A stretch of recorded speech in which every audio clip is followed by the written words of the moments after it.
Hi, my name is Aaryan Chatterjee, and this is my Black Hole Lab 3 in Physics 2211. Now, before we get directly into the lab, I think it's important to understand what the lab is precisely covering, which is gravitational forces.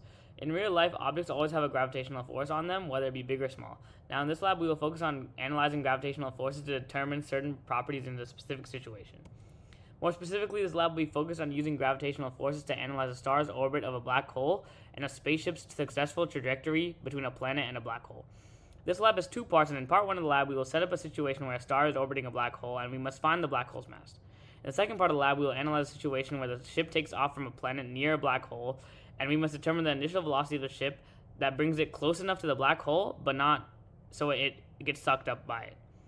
And just to show a quick preview of part 2 of the lab, there's a picture on the right which shows a specific situation where the ship takes off from the planet, gets close to the black hole, but flies to safety. Before we get into the lab specifics, I think it's important to understand some of the crucial physics principles and ideas utilized in the lab. Firstly, it's important that everyone understands Newton's second law, which says that net force equals a change in momentum over change in time, and net force equals net force parallel plus net force perpendicular.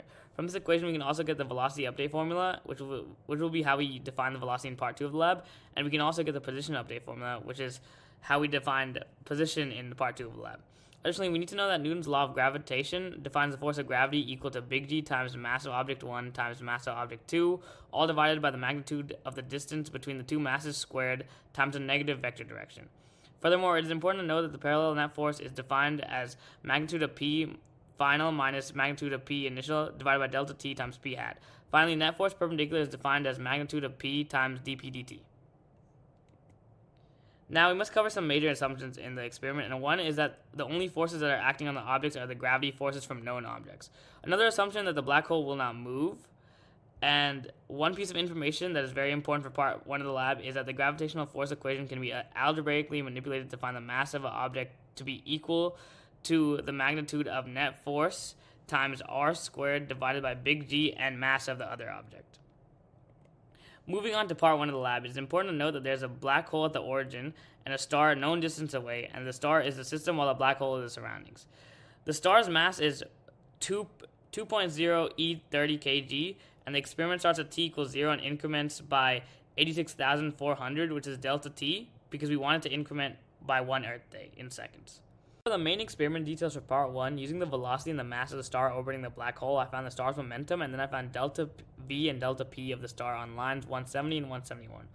Then I found dP dt by doing delta P divided by delta T, and that's equal to net force. Now, it's important to realize that the star is in an orbit, so there will be a parallel and perpendicular component to the net force. And if we find the perpendicular component of net force, which is equal to the magnitude of net force, we can use it to solve for the black hole's mass. So in order to find the perpendicular component of net force, we first need to find the parallel component of net force, which is done in lines 180 to 182. Then the perpendicular net force was found by doing net force minus the parallel component of net force, and by finding the perpendicular net force of gravity, we could use the algebraically manipulated gravitation equation to find the mass of the black hole. However, since this process is repeated multiple times, we need to find the average of the black hole masses, and once I did that, I found the average black hole mass was 8.68 e33. Moving on to part 2 of the lab, there's now a ship that is on a planet that is orbiting the black hole, and we need to find the initial velocity for the ship so that it can take off, get close to the black hole, and get safely away. In this situation, we have two systems, one where the ship is a system and one where the planet is a system. Additionally, the planet mass is 9e28, the ship mass is 7e10, and the time starts at t equals 0, delta t is 1, and t goes to 60.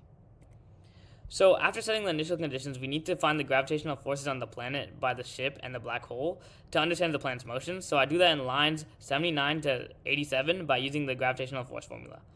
I then find the forces acting on the ship by the planet and the black hole on lines 95 to 103 by using the same formula. Then with the forces on the planet and the ship calculated, I update the velocity and the position of both objects by using the position and velocity update formulas. Then after updating the velocity and position of the planet and the ship, the code then checks whether or not the ship would crash into the planet or get sucked into the black hole based on the ship's initial velocity. So since the initial velocity has to be less than the speed of light and just fast or slow enough not to crash into the planet or the black hole, I used trial and error to plug in values for the ship's initial velocity and end up getting that the initial velocity was negative 2.3 e7 for the x direction and 0.52 e7 for the y direction. Now, from the graph on the right, we can see the initial velocities I found were good because the ship was able to successfully go close to the black hole without getting sucked in or crashing into the planet.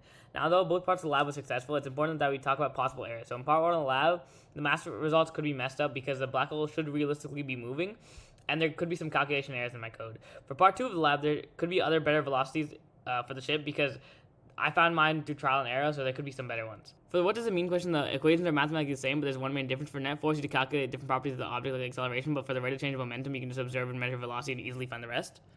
For the what if question, for on the plane to go into orbit around the black hole, I'll just decrease the x component of my velocity so it doesn't zoom away from the black hole and just instead get stuck into orbit. And that's it. Thank you for listening.